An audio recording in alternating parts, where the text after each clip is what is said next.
GIT report पर Panama अमल दरामद case की चौथी समाअत। जस्टिस अजमत सईद ने रिमार्क्स दिए कि अदालत के सामने केस बादियों नजर में जाली दस्तावेजात देने का है। जस्टिस इजाजुल एहसन ने कहा, जाली दस्तावेजात पेश करने पर 7 साल की सजा होती है। जस्टिस अजमत सईद ने कहा, राजा साहब, ये आप लोगों ने क्या कर दिया, हम सोच भी नहीं सकते कि ऐसा हो सकेगा। सुप्रीम कोर्ट में पनामा केस की समाअत के दौरान जस्टिस एजाज अफजल ने रिमार्क्स दिए कि इल्जाम है वजीर आजम ने लंदन फ्लैट्स खरीदे, बच्चे कम उम्र थे। दरख्वास्त गुजार कहता है कि वजीर आजम के पास पैसा कहां से आया। अगर ये साबित हो जाए कि फ्लैट्स खुद खरीदे गए तो आपके मौक्किलान और पब्लिक ऑफिस होल्डर बच जाएंगे। ये साबित नहीं होता तो बात पब्लिक ऑफिस होल्डर तक जाएगी। जस्टिस एजाजुल एहसन ने कहा कि मनी ट्रेल से मुताल्लिक हमारा सवाल अब भी अपनी जगह मौजूद है। जस्टिस अजमत सईद ने कहा कि रकम कहां से आई, इसका जवाब ना इधर से आता है ना उधर से। हुसैन नवाज के वकील सलमान अकरम राजा ने जवाब दिया कि जवाब दे चुके हैं, अदालत मानती नहीं, ये अलग बात है।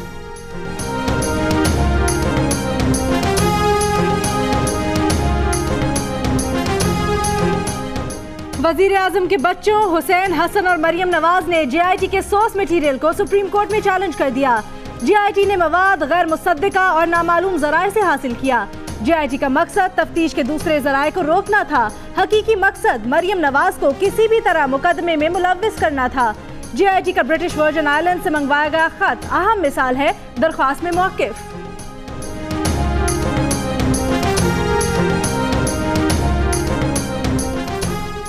शरीफ खानदान मनी लॉन्ड्रिंग और करप्शन में मुलव्विस है, इमरान खान का इल्जाम। कहते हैं सुप्रीम कोर्ट में जाली दस्तावेजात जमा कराना शरीफ खानदान का बड़ा जुर्म है। हुक्मरान समझते हैं वो आवाम को हमेशा बेवकूफ बना सकते हैं।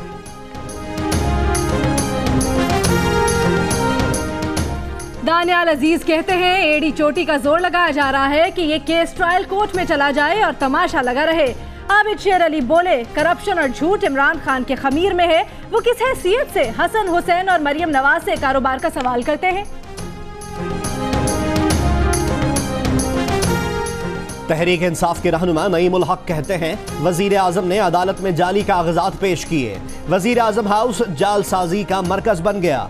दुबई की दस्तावेज और पाकिस्तान में दस्तावेज पर वजीर आजम की तारीख पैदाइश मुख्तलिफ है। फवाद चौधरी बोले, तयशुदा बात है नवाज शरीफ की करप्शन का टाइटैनिक डूबने को है। कतरी शहजादे का एक और खत सामने आ गया। शेख हमद बिन जासिम अल सानी ने एक बार फिर GIT को दोहा आने की दावत दे दी। 17 जुलाई को लिखा गया खत कतर की वजारत अदल के लेटर हेड पर है, जबकि इसकी तस्दीक कतरी वजारत खारजा ने की है। प्रोग्राम आज शाहजेब खानजादा के साथ में इंकशाफ।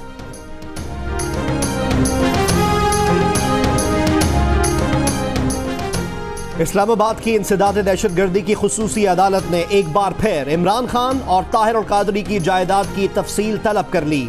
दानियाल अजीज कहते हैं इमरान खान बहादुरी दिखाते हैं लेकिन अदालत नहीं आते।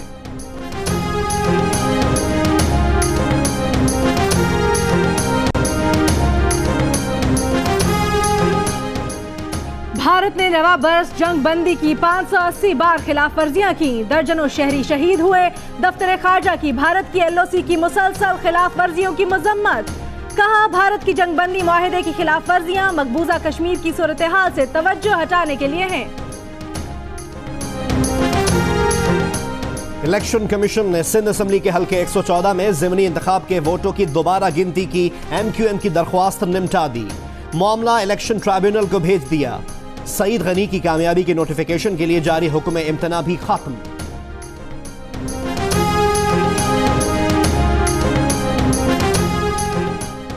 कराची के इलाके लियाकताबाद में तीसरी इमारत को गिराने का काम भी शुरू।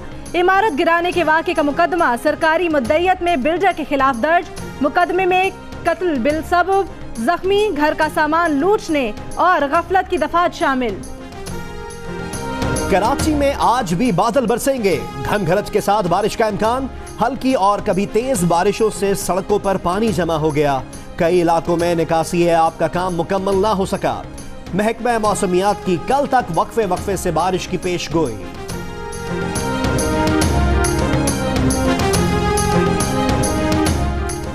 बलोचिस्तान के इलाकों जोग, मूसाखेल, शिरानी, बारखान, कोहलू समेत मुख्तलिफ इलाकों में 5वें रोज भी बारिश। बरसाती नदी नालों में तोगयानी, राब्ता सड़कें मुतासिर।